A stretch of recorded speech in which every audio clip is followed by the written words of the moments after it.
তথ্য ও প্রযুক্তি খাতে নেওয়া 25,000 কোটি টাকার 22 প্রকল্পের অর্ধেকেই লুট করা হয়েছে। এ চিত্র দেখে বিস্মিত তদন্ত কমিটি। এসব লুটপাট হয়েছে সাবেক তথ্য ও যোগাযোগ প্রযুক্তি প্রতিমন্ত্রী জুনায়েদ আহমেদ পলকের নেতৃত্বে। তদন্ত কমিটি জানিয়েছে, প্রতিটি প্রকল্পেই পাওয়া গেছে সীমাহীন লুটপাটের চিত্র। কি চাতুরি করে কত কোটি টাকা লোপাট করা হয়েছে, এখন সে হিসাব করছেন তদন্ত কমিটি। শিগগিরই চূড়ান্ত রিপোর্ট জমা দেওয়া হবে। তদন্ত সংশ্লিষ্টরা জানান, তদন্তে টাকার কোনো হদিস পাওয়া যাচ্ছে না। 22 প্রকল্পের প্রতিটির সঙ্গে সরাসরি যোগাযোগ রাখতেন প্রতিমন্ত্রী। তার নির্দেশের বাইরে ওইসব প্রকল্পের কোনো টাকা ছাড় হতো না। প্রকল্প পরিচালকরা নিয়মিত হাজিরা দিতেন প্রতিমন্ত্রীর দপ্তরে। সেখানে তিনি রুদ্ধদ্বার বৈঠক করতেন। বৈঠকে কোনো সিদ্ধান্ত বাইরে প্রকাশ করা মানা ছিল। তথ্য ও যোগাযোগ প্রযুক্তি খাতে বিগত আওয়ামী লীগ সরকারের আমলে নেওয়া হয়েছিল 22 প্রকল্প। এসব প্রকল্পের মধ্যে 19,000 কোটি টাকার প্রকল্প বাস্তবায়ন করা হয় তথ্য ও যোগাযোগ প্রযুক্তি অধিদপ্তরের অধীনে। 5,500 কোটি টাকার 6টি প্রকল্প বাস্তবায়ন করে বাংলাদেশ কম্পিউটার কাউন্সিল। অনুসন্ধানে জানা যায়, 22 প্রকল্পের বেশিরভাগ নেওয়া হয় 2016 সালে। কয়েকটি প্রকল্পের মেয়াদ 2027 সাল পর্যন্ত।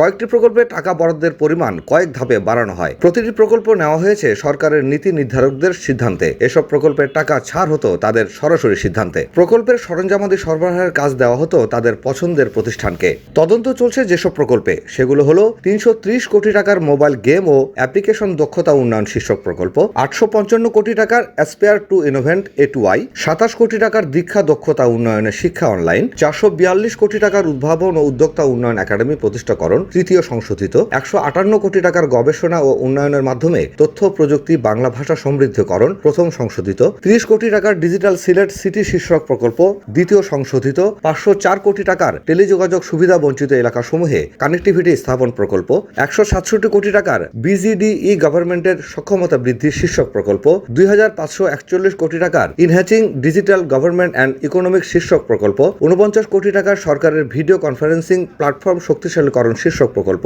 8 কোটি টাকার partnership for more tolerant inclusive Bangladesh PTIB Bangladesh high tech park কর্তৃপক্ষের অধীনে, 837 কোটি টাকার Sheikh Kamal IT training and incubation centre 11টি প্রকল্প, 1,886 কোটি টাকার 12 জেলায় IT এবং হাইটেক পার্ক স্থাপন সহ 22 প্রকল্প। অন্তর্বর্তী সরকার ক্ষমতায় এসে ডাক, টেলিযোগাযোগ এবং তথ্য ও যোগাযোগ প্রযুক্তি খাতের প্রকল্পের অনিয়ম ও দুর্নীতি খতিয়ে দেখতে অতিরিক্ত সচিবের নেতৃত্বে উচ্চ পর্যায়ের 7 সদস্যের কমিটি করে। কমিটিতে অডিট বিশেষজ্ঞ ও আইন বিশেষজ্ঞরাও আছেন। সূত্র জানায়, তদন্ত কমিটির রিপোর্ট পাওয়ার পরপরই উপদেষ্টা নাহিদ ইসলাম সংবাদ সম্মেলন করে দুর্নীতির বিস্তারিত তুলে ধরবেন।